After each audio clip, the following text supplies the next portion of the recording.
ট্রেনটা আজ একটু দেরিতেই আসবে মনে হচ্ছে। বঙ্কিম চমকে ওঠে।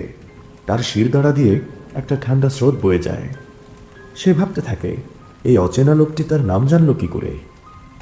আপনি আপনি আমার নাম জানলেন কি করে? আমি তো আপনাকে চিনি না। আমি এখানে।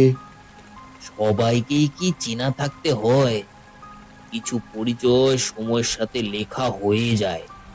আপনি শেষবার যখন এসেছিলেন তখনও ঠিক এমনই বৃষ্টি হচ্ছিল, মনে নেই আপনার? আপনি ভুল করছেন। আমি জীবনে কখনো এখানে আসিনি। আমি পথ হারিয়ে ফেলেছি।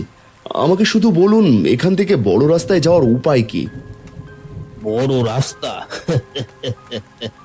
পুরো ভিডিওটি দেখতে টফিটুনস ভূত চ্যানেলটি সাবস্ক্রাইব করুন আর নিয়মিত এমন ভিডিও পেতে আমাদের ফলো ও সাবস্ক্রাইব দিয়ে সাথেই থাকুন।